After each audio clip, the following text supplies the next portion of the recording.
Google pixel 7 এ 2026 সালের এই সময় এসে আপনার কেনা উচিত হবে কিনা ভালো মন্দ দিকগুলো নিয়েই বিস্তারিত জানতে পারবেন আজকের ভিডিওতে। তবে তার আগে আমি এই ভিডিওর ফার্স্ট কমেন্টে বা ডেসক্রিপশনে এই ভিডিওটা দিয়ে দিচ্ছি। 1 মিলিয়ন মতো ভিউ হয়েছে এবং ওই ভিডিওটা কিন্তু করা এই গুগল পিক্সেল 7 দিয়ে। কেন এটা আগে বললাম সেটা আপনারা ভিডিও দেখতে থাকলে বুঝতে পারবেন। এখন কিন্তু প্রত্যেকটা স্মার্টফোনের দাম বেড়ে গেছে। যদি আপনি বর্তমানে 25 থেকে 30,000 টাকা মার্কেট প্রাইসটা ধরেন তাহলে আগের কিন্তু সেই 20,000 টাকার নিচের দামের ফোন কিনতে হচ্ছে, যে কারণে এই দামে বর্তমানে brand new phone official unofficial যাই বলেন না কেন কোনোটাই সত্যিকার অর্থে ভ্যালু প্রোভাইড করতেছে না এবং তারা অনেকেই প্ল্যান করতেছেন প্রিয়ন মার্কেটের দিকে ঝুঁকতে এবং সেই জায়গায় কিন্তু সবথেকে বর্তমানে বেস্ট ক্যান্ডিডেট হলো পিক্সেল 7। তবে এইটা নিয়ে মার্কেটে বিভিন্ন ধরনের কথা আছে। কেউ বলে এটা কেনা ঠিক হবে না, কেউ লং টাইম ধরে চালাচ্ছে, কেউ প্রবলেম ফেস করতেছে, যে কারণে আজকের ভিডিওটা 2026 সালের এই সময়ে করা এখনকার সমসাময়িক বিষয়গুলো নিয়ে বিস্তারিত আলাপ থাকবে। তবে যে মডেলেরই পিক্সেল ফোন কিনতে চান হোক নতুন বা পুরাতন, অবশ্যই আমি আপনাদেরকে সাজেস্ট করব পিক্সেল স্কোয়াডে যোগাযোগ করতে, কারণ তাদের কাছে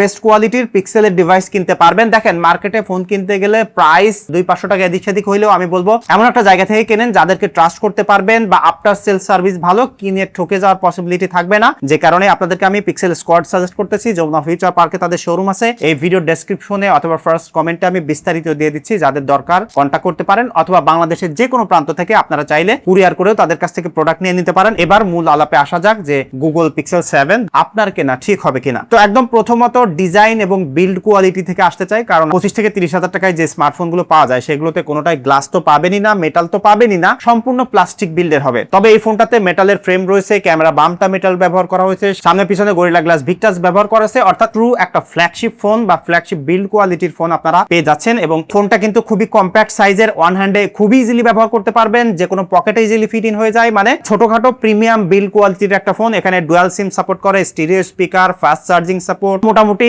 একটা ফ্ল্যাগশিপ ফোনে যা যা দরকার তাই আছে, কারণ এটা একসময় ফ্ল্যাগশিপ ফোন ছিল গুগলের পক্ষ থেকে। তবে এই ফোন কিনতে গেলে একটা জিনিস ফিজিক্যালি যেটা আমি আপনাদেরকে দেখে নিতে বলবো সেটা হলো ব্যাক প্যানেলটা ফিটিংটা ভালো আছে কিনা, পাওয়ার বাটন ভলিউম বাটন গুলো ঠিকঠাক আছে কিনা। কারণ লং টাইম ধরে চালাইতে গেলে একটা প্রবলেম আমি দেখছি যে গুগলের ফোন 1-2 বছর চালানোর পরে বা অনেক সময় দেখা যায় যে 6-7 মাস চালানোর পরেও পাওয়ার বাটন বা ভলিউম বাটন খুলে যায়, ব্যাক প্যানেলটা উঠে যাইতে পারে। সো এই ক্ষেত্রে যেখান থেকে ফোন কিনতেছেন ফিটিং ভালো আছে কিনা এটা একটু দেখে শুনে কিনবেন। তাছাড়া বিল্ড কোয়ালিটি, ডিজাইন এই জায়গায় মনে হয় না আমার আর বেশি কথা বলার দরকার আছে। আপনারা অলরেডি জানেন, বুঝেন এবং অলরেডি দেখছেনও। তবে বর্তমান সময় এই ফোনটা ব্যবহার করতে গেলে সব থেকে আমার যেটা ভালো লাগে সেটা হলো এটার পারফরমেন্স ইটসেলফ। আমরা পিক্সেলের ফোন নিয়ে ম্যাক্সিমাম মানুষ পারফরমেন্স নিয়ে কথা বলি, অনেক ইউটিউবার আছে বা অনেকেই বলে যে পিক্সেলের ফোনের পারফরমেন্স ভালো না, সেটা ঠিক আছে, তবে একটা সার্টেন জায়গার পরে। আমি যেটা সবসময় বলে থাকি, কারণ আপনারা দেখবেন যে অনেক পিক্সেলের ভিডিও আমার চ্যানেলে দিয়ে থাকি। এখন আমি পিক্সেলের ফোন আপনাদেরকে সাজেস্ট করি, অনেকে এটা ভুল বুঝে, অনেকে আমাকে উল্টাপাল্টাও বলে। তার কারণ হলো তারা এই লজিকটা বুঝে না। আমি যেটা বলি যে 30,000 টাকার কমে যখন পিক্সেলের ফোন চলে আসে তখন এর উপরে আর মার্কেটে কোনো ফোন নাই। এখন আপনি যদি 50-60,000 80,000 টাকা দিয়ে একটা পিক্সেলের ফোন কেনেন, সেই মার্কেটের কম্পিট করলে পারফরমেন্স আপনি পাবেন না এটা থেকে। তবে এইটার যে টেনসর G2 চিপসেটটা ব্যবহার করা হয়েছে, মানে তাদের সেকেন্ড জেনারেশন 8GB র্যাম রয়েছে, UFS 3.1 এর স্টোরেজ টাইপ রয়েছে এবং এখানে কিন্তু একদম লেটেস্ট অ্যান্ড্রয়েড 17 চলতেছে। সেই কম্বো থেকে আপনি ডেইলি ইউজেসে ইভেন 60 FPS এ গেমিং এ যে পারফরমেন্স পাচ্ছেন সেটা আপনি 35,000 ইভেন 40,000 এর একটা ফোনেও এটার মতো ভালো স্টেবল পারফরমেন্স আপনি পাবেন না। এখানে অনেকেই বলতে পারেন যে ভাই পিক্সেলের প্রসেসর ভালো না, পিক্সেলের ফোনগুলো অনেক হিটিং করে, র পারফরমেন্স নাই। অবশ্যই এই সবগুলো কথা ঠিক আছে, কিন্তু আপনি যদি এইটা বর্তমানে 25 থেকে 26,000 বা 27,000 টাকার মধ্যে পাবেন, সেই জায়গায় এইটা যে পারফরমেন্স আপনাকে অফার করতেছে একদম কমপক্ষে 5 থেকে 6 বছর 7 বছর নিরবিচ্ছিন্নভাবে ব্যবহার করতে পারবেন। কোনো স্লো হয়ে যাওয়ার প্রবণতা এখানে নাই, কারণ আপনারা জানেন যে গুগলের নিজস্ব হার্ডওয়্যার, নিজস্ব সফটওয়্যার, মানে ডেইলি লাইফে ব্যবহার করতে গেলে যে স্মুথনেস তারা ডেলিভারি করতেছে সেটা অন্য কোনো ব্র্যান্ড লাইক স্যামসাং, অ্যাপেল বাদে আপনি এটার সাথে কম্পেয়ার করতে পারবেন না। হ্যাঁ, যদি আপনি হাই এফপিএস এ গেমিং এর কথা বলেন, র পারফরমেন্স এর কথা বলেন, লাইক এটা দিয়ে ভিডিও করে সেটা এডিট করবেন, সেই ক্ষেত্রে এই ফোনটা পিছিয়ে পড়বে। বাট এটার যে প্রাইস সেই হিসেবে কিন্তু এটা কোনোভাবেই পিছিয়ে পড়তেছে না। এবং এই ফোনটা এই জায়গায় সব থেকে যে স্ট্রং একটা পয়েন্ট আপনাকে ডেলিভারি করতেছে সেটা হলো এটার ভিডিও কোয়ালিটি। আমি প্রথমে যেটা বলতেছিলাম যে আমার এই চ্যানেলের জন্যই কিন্তু এটা দিয়ে আমি একটা ফুল ভিডিও কমপ্লিট করেছি এবং আমি বলবো যদি আপনার ভিডিও করার জন্য ফোন কেনার প্ল্যান থাকে তাহলে ওই ভিডিওটা একটু দেখে নেবেন, তাহলে বুঝতে পারবেন যে কত এক্সিলেন্ট ভিডিও কোয়ালিটি এটার মাধ্যমে পাওয়া যাবে। 4K 60 FPS এ ভিডিও করতে পারবেন, সেলফি ক্যামেরা দিয়েও 4K ভিডিও করতে পারতেছেন, সিমলেস ক্যামেরা ট্রানজিশন, একদম সুপার স্মুথ স্টেবিলাইজড ভিডিও এটার মাধ্যমে পাবেন। এবং যদি আপনি একটু প্রপার লাইটে ভিডিও করতে পারেন, আমি উইদাউট এনি ডাউট বলতে পারি 60,000 টাকার আশেপাশের কোনো ফোনেও এটার মতো ভালো ভিডিও কোয়ালিটি কোনো ফোন থেকে আপনি পাবেন না। যে কোনো টাইপের কন্টেন্ট এটার মাধ্যমে করতে পারবেন, দৌড়াদৌড়ি করে ভিডিও করেন, সিনেম্যাটিক মোডের ভিডিও ফুল এইচডি পর্যন্ত করতে পারবেন। ওখানে এজ ডিটেকশন একদম বেস্ট কোয়ালিটি কোয়ালিটির না, ফোকাল লেন্থ তো বেস্ট কোয়ালিটির না। তো সিনেম্যাটিক ভিডিওতে এটা আউটস্ট্যান্ডিং না হইলেও ওভারঅল নর্মাল ভিডিওগ্রাফি বা যে কোনো জায়গাকে একটা সিনেম্যাটিক লুকে স্লো মোশন টাইপের ভিডিও করতে চান 4K তে, একদম চোখ বন্ধ করে এই ফোনটাকে আপনি কিনতে পারেন ভিডিও কোয়ালিটির জন্য। অনেকে এখানে ভয় পায় যে ভাই এটা কি গরম হয়ে ভিডিও বন্ধ হয়ে যায় কিনা। আপনি 10-15 মিনিট একাধারে ভিডিও করতে পারবেন 4K তে, কোনো প্রবলেম হবে না। অ্যাটলিস্ট আমি 12 মিনিট 14 মিনিট পর্যন্ত ভিডিও করে দেখছি। তবে হ্যাঁ, একদম সানলাইটে ডিরেক্ট সানলাইটের মধ্যে যদি ভিডিও করেন সেক্ষেত্রে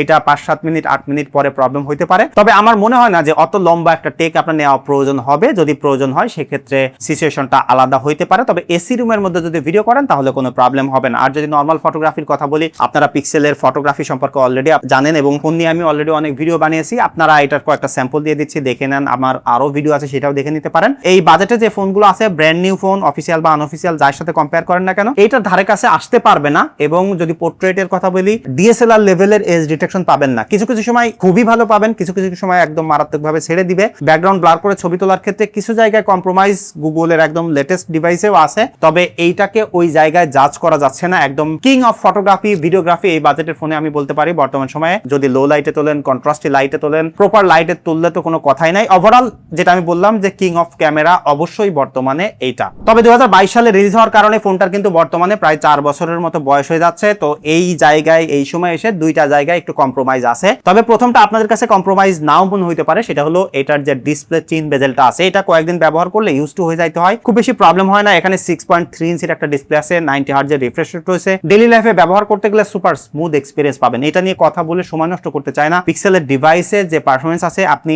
নর্মাল লাইফে ব্যবহার করতে গেলে যা যা দরকার তা স্মুথলি ব্যবহার করতে পারবেন। যে ডিসপ্লে ব্রাইটনেস আছে সেটা আউটডোরে ব্যবহার করতে গেলেও প্রবলেম হয় না। তবে কিছু সময় ব্যবহার করলে ফোনটা একটু গরম হয়ে গেলে হালকা একটু ডিম হয়ে যায়, তবে সেটাও প্রবলেম না। প্রবলেম যেটা হলো এই ডিসপ্লেটা একটু বেশি রিফ্লেকটিভ, মানে যখন আউটডোরে যাবেন তখন রিফ্লেকশনের কারণেই একটু ভিজিবিলিটি কমে যায়। তবে 80% মানুষের জন্য এটার ডিসপ্লে ব্রাইটনেস নিয়ে কোনো প্রবলেম হবে না, কালার নিয়ে কোনো প্রবলেম হবে না। মুভি দেখেন, গান শোনেন বা যে কোনো টাইপের ইউজেসের জন্য এটার ডিসপ্লেটার পাশাপাশি সাউন্ড কোয়ালিটিটাও অনেক সুন্দর আছে। আন্ডার ডিসপ্লে ফিঙ্গারপ্রিন্ট আছে, এইটা খুবই ভালো কাজ করে। এখানে অবশ্যই অপটিক্যাল সেন্সর রয়েছে, বা এটার যে অ্যাকুরেসি বা এটার যে অপটিমাইজেশন সেটা দুর্দান্ত। যদি একটা ভালো স্ক্রিন প্রোটেক্টর লাগান তাহলে কোনো প্রবলেম ফেস করতে হবে না। আর স্ক্রিন প্রোটেক্টর না লাগানো থাকলে তো কোনো কথাই নাই, একদম উড়াধুরা কাজ করবে। ফেস লকও সাপোর্ট করে। তবে অবশ্যই আমি আপনাদেরকে বলবো এই ফোন কিনলে ভালো কভার, স্ক্রিন প্রোটেক্টর, পলিটলি লাগায় ব্যবহার করবেন। লং টাইম ধরে ব্যবহার করতে গেলে পুরাতন ফোনগুলোকে আমি আপনাদেরকে সাজেস্ট করবো যে একটু যত্ন সহকারে ব্যবহার করেন, কারণ ফোনের কন্ডিশন কেমন আছে সেটা আমি জানি না। তাই আমার জায়গা থেকে আপনাদেরকে বলে রাখতেছি যে একটু যত্ন সহকারে একটু প্রোটেক্টিভ ওয়েতে আসলে ব্যবহার করবেন। শেষ যে জায়গাটা, যে জায়গায় একটু আপনাকে কম্প্রোমাইজ করতে হবে সেটা হলো এটার ব্যাটারি ব্যাকআপ। কারণ এখানে 4355 মিলিঅ্যাম্পিয়ার একটা ব্যাটারি ব্যবহার করা হয়েছে, যেটাকে আপনি 20 ওয়াট পর্যন্ত ফাস্ট চার্জ করতে পারবেন, ওয়্যারলেস চার্জ করতে পারবেন। আবার এটাতে রিভার্স চার্জও আছে, মানে ফিচারের দিক থেকে কম্প্রোমাইজ নাই। তবে প্রবলেম হলো 4 বছর ফোনটার বয়স হয়ে যাওয়ার কারণে ব্যাটারিটা একটু ডিগ্রেড হয়েছে, এবং যে ফোনটা আপনি কিনতেছেন সেটার ব্যাটারি কোয়ালিটি কেমন আছে আই এম নট শিওর। তবে 4.5 ঘন্টা, 5 ঘন্টা, 5.5, 6 ঘন্টা পর্যন্ত স্ক্রিন অন টাইম পাবেন এটা ডেইলি লাইফে ব্যবহার করতে থাকলে। তবে যেখান থেকে কেনেন এটা ব্যাটারিটা ড্রেন কতটুকু হচ্ছে সেইটা দেখে কিনবেন। লাইক যেখান থেকে কিনতেছেন কেনার আগে ফোনটা 10 মিনিট 15 মিনিট আপনারা একাধারে 4K 60 fps বা 30 fps এ ভিডিও করবেন। যদি 10 মিনিটের ভিডিওতে লাইক 4-5% মতো ড্রেন করে তাহলে আমি বলবো ঠিকঠাক আছে, আপনারা কিনতে পারেন। ব্যাটারিটা যথেষ্ট ভালো আছে, কারণ আমি এভারেজ টেস্ট করে এরকমই পেয়েছি আর কি। তবে এই জায়গায় যদি কম্প্রোমাইজ করেন তাহলে একদম লেটেস্ট সফটওয়্যারের পাশাপাশি আরো একটা বছর মেজর ওএস আপগ্রেড পাবেন, মানে অ্যান্ড্রয়েড 18 পর্যন্ত আপগ্রেড পাবেন। একদম industry leading build quality, performance এবং দুর্দান্ত ক্যামেরার এক্সপিরিয়েন্স কিন্তু এটা আপনাকে প্রোভাইড করতেছে, যা এই মার্কেটে বা বর্তমান সময়ে কোনো ফোন আপনাকে অফার করতেছে না। স্যামসাং এর S22 আন্ডার 30,000 এ পাবেন, তবে সেখানে ব্যাটারি ব্যাকআপের হিউজ একটা দুর্বলতা আছে, এটার থেকে একটু কম পাবেন। তার পাশাপাশি গ্রিন লাইনের একটা ইস্যুস আছে, যেটা কিন্তু এখানে নাই। অনেকে এই ফোনে নেটওয়ার্কের ইস্যুস পেতে পারেন, খুবই ফিউ নাম্বার অফ পিপল আছে। তবে হ্যাঁ, এই ইস্যুস আছে, যেটা ব্যবহার করতেছি এটাতে পাইনি। তবে আপনারটা পাবেন কিনা সেটার গ্যারান্টি নাই। তবে অবশ্যই দোকান থেকে কেনার আগে একটু কথাবার্তা বলে নিবেন, একটু ভালো করে চেক করে নিবেন। তো সামান্য একটু কম্প্রোমাইজ আছে। তবে একটা রিয়ালিটি চেক দেই, অনেকেই আছেন যারা বাইরে কাজ টাজ করেন, যাদের হয়তো বা মোবাইলে কথা বলার প্রয়োজন হতে পারে। তবে মোস্ট অফ দ্য মানুষ দেখা যায় যে বর্তমানে হোয়াটসঅ্যাপে বা মেসেঞ্জারে কথাবার্তা বলে, ইমোতে কথাবার্তা বলে। তো এক্ষেত্রে অনেকের ক্ষেত্রে ডিল ব্রেকার হবে না। তবে কিছু মানুষ আছেন যারা মার্কেটিং এ জব টপ করেন, তাদের ক্ষেত্রে আসলে এই ফোন কিনতে গেলে একটু ভয় পেতেই হয়, বা একটু আমি আপনাদেরকে সতর্ক করে দিচ্ছি। এটাই ছিল মূলত 2026 সালের এই সময় এসে পিক্সেল 7 সম্পর্কে আমার পার্সোনাল ওপিনিয়ন। এখন আপনার ওপিনিয়ন অন্যরকম হইতে পারে, আপনার এক্সপিরিয়েন্স বিটার হইতে পারে। এখন আপনি যদি পিক্সেলের কোনো ফোন ব্যবহার করেন, 7 ব্যবহার করেন, সেক্ষেত্রেই আপনি আপনার অনেস্ট ওপিনিয়নটা শেয়ার করেন। দেখা হচ্ছে পরবর্তী ভিডিওতে। ধন্যবাদ সবাইকে।